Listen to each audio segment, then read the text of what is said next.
What's going on, y'all? Gil Narvaez with Fortitude Consulting. We're here talking about the AIWB carry position.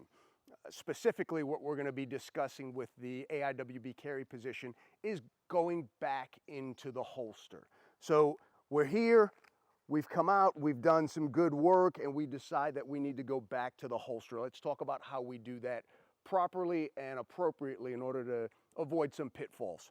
First and foremost, once we're done with our work, our trigger finger needs to go back into an indexed position up on the frame before the gun ever starts coming back. Once we have that finger in the correct position, gun starts coming back into this compressed ready position. Support side hand goes down, clears the garment up to the sternum area.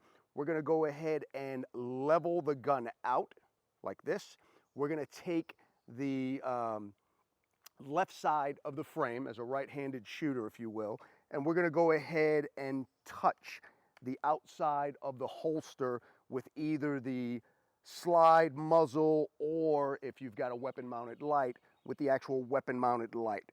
Once we've touched the outside of the holster, what we're going to do is we're going to go ahead and drag everything up until the muzzle clears the holster opening or mouth, and then we go ahead and go right back into the holster. What are some important points of reholstering in the AIWB position? Obviously, we don't want to point the muzzle at any part of our body in any way, shape, or form. So we're going to do everything that we can to mitigate that. One of the most important parts of being able to mitigate that is being mindful of the space, the gap between the heel of your palm and your wrist and your body. What do I mean by that gap? Well, if we go ahead and come out of the holster, again, we're back up here, we go to do work, and when we go back to the holster, what I mean by that gap, we go through all those steps that I just discussed. What I mean by that gap or the space is right here.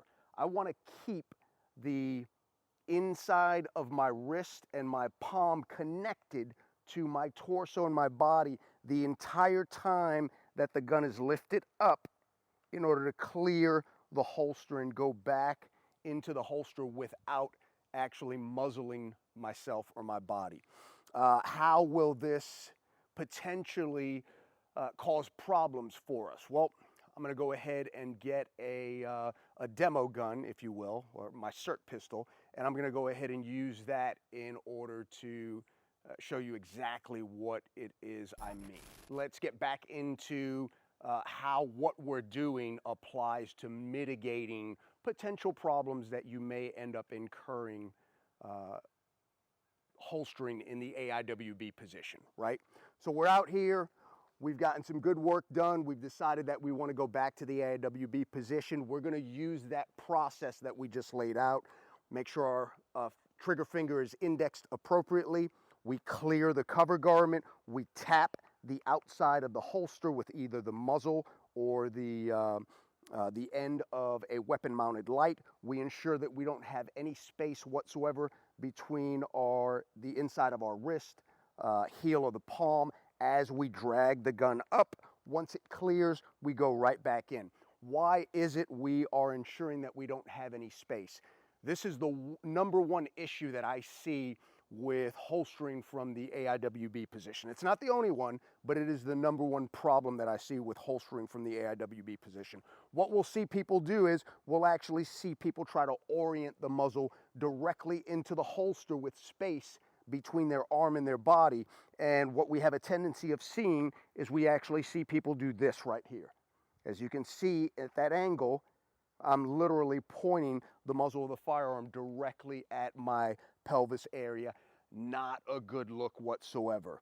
When does this happen? I found that this happens in one of two instances. Either A, someone who is not familiar with the position and not familiar with the pitfalls, or B, very experienced shooters who have gotten so wound up over what it is they're doing from a shooting and marksmanship perspective that they're not thinking about going back to the holster. They're actually looking at and evaluating the target and just jam the gun back inside the holster. And as you can see, when I did that with space between my arm and my body, it actually angles the muzzle back to your body, causing problems. What are one of the other issues that we see with holstering from the AIW or in the AIWB position? When we come back and we go to holster, we sometimes have a tendency, and this, in my opinion, is due to a lack of experience with the position, but we see folks trying to fish the actual muzzle. It's very prevalent when we have a weapon-mounted light at the end of the gun. People will do this right here and try to scoop the actual weapon-mounted light into the holster.